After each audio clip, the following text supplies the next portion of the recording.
Assalamualaikum warahmatullahi wabarakatuh.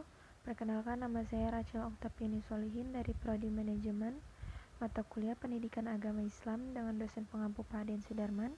Kali ini saya ingin menjelaskan tentang mandi wajib atau konsep mandi wajib dalam ajaran Islam. Yang pertama, pengertian mandi wajib. Dalam bahasa Arab disebut dengan istilah al-ghusl. Kata ini memiliki makna yaitu menuangkan air ke seluruh tubuh. Mandi menurut bahasa yaitu mengalirkan air secara mutlak, baik di anggota badan atau lainnya.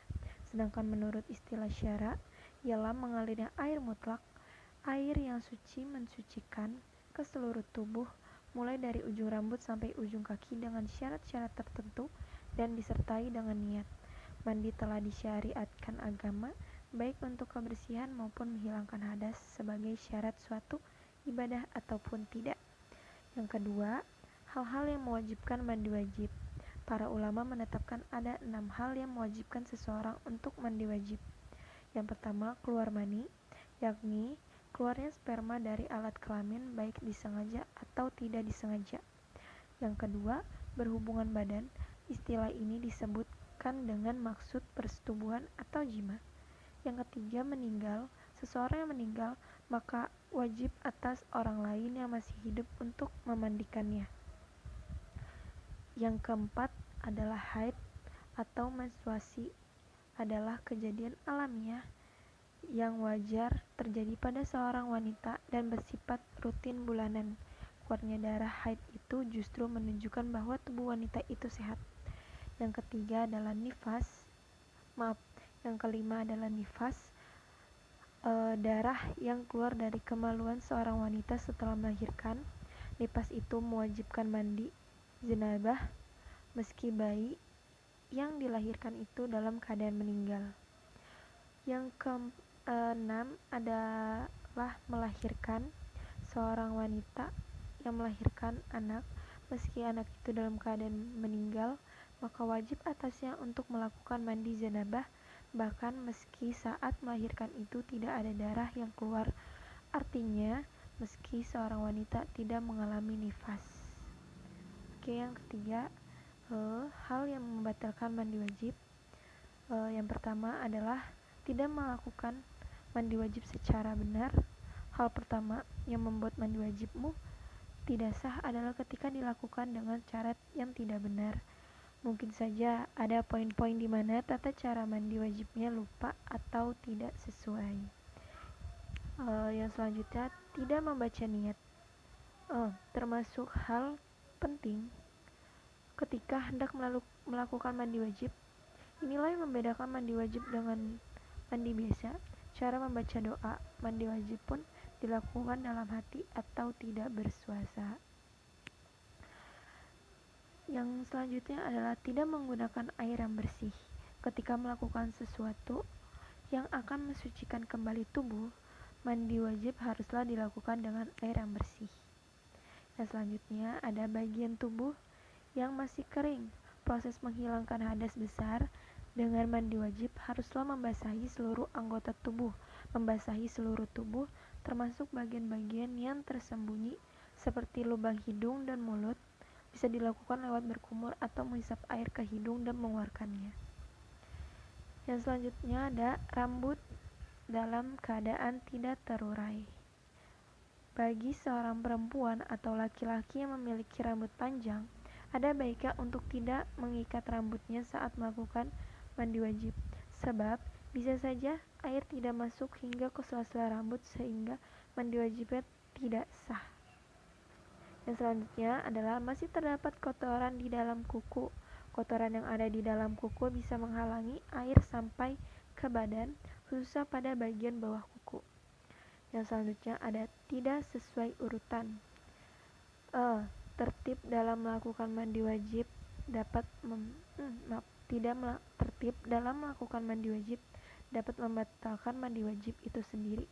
Rukun mandi wajib ialah membaca niat di dalam hati atau tidak bersuara, menghilangkan kotoran dan najis pada badan, membasahi seluruh anggota tubuh termasuk semua lipatan badan. Jika sudah memenuhi ketiga rukun mandi wajib tersebut, maka mandi wajibnya dianggap sah. Yang selanjutnya ada Rukun dan sunnah mandi wajib. Yang pertama, rukun mandi wajib yaitu adalah niat. Maka niatnya orang junub itu untuk menghilangkan hadas junub, dan niatnya orang haid adalah dan nifas itu untuk menghilangkan hadas haid atau nifas.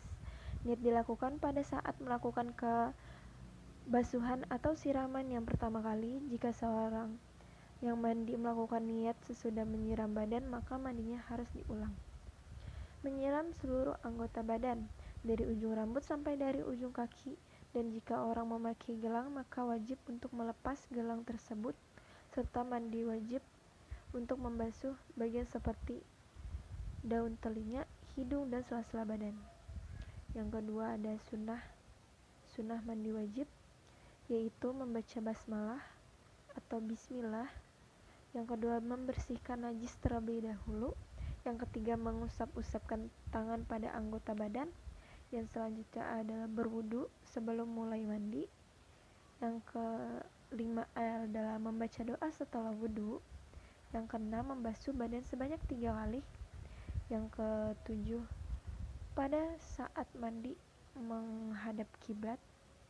Yang selanjutnya, mendahulukan anggota yang kanan daripada yang kiri. Dan yang terakhir, bersegera atau dilakukan sekaligus pada saat itu. Yang kelima adalah tata cara mandi wajib. Yang pertama adalah niat. Diawali membaca doa niat mandi wajib. Membaca doa niat di awal-awal hukumnya wajib. Membaca doa niat mandi wajib dalam hati atau tidak bersuara. Yang kedua, mencuci kedua tangan. Pertama sekali yang harus dilakukan ketika mandi wajib adalah mencuci kedua tangan. Mencuci kedua tangan ini bisa dengan tanah atau sabun, lalu dibilas sebelum dimasukkan ke wajan tempat air. Yang kedua, mencuci dua kemaluan. Caranya dengan menumpahkan air dari tangan kanan ke tangan kiri, dan dengan tangan kiri itulah kemaluan dan dubur dicuci dan dibersihkan. Yang keempat, membersihkan najis. Disunahkan terlebih dahulu membersihkan najis yang sekiranya masih melekat di badan. Yang kelima, berwudu. Disunahkan untuk berwudu sebagaimana wudu untuk sholat. Yang keenam adalah sela-sela jari. Di antara yang dianjurkan juga adalah memasukkan jari tangan yang basah dengan air ke sela-sela rambut sampai ia yakin bahwa kulit kepalanya telah menjadi basah. Yang selanjutnya adalah menyiram kepala.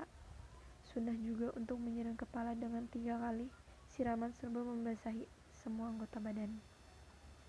Dan selanjutnya, membasahi seluruh badan ketika mandi dan membasahi semua bagian badan. Ada seharusnya untuk meratakannya, jangan sampai ada anggota badan yang tidak terbasahi air. Dan selanjutnya adalah mencuci kaki. Disunahkan berwudu di atas tanpa mencuci kaki, tetapi diakhiri mencuci kakinya. Yang terakhir, tidak berwudu lagi setelah mandi.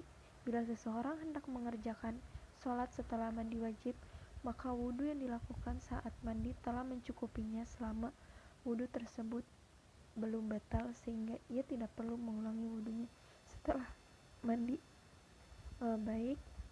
Sekian itu saja yang bisa saya sampaikan. Kurang lebihnya mohon maaf bila ada kata-kata saya yang salah. Sekian, terima kasih. Wassalamualaikum warahmatullahi wabarakatuh.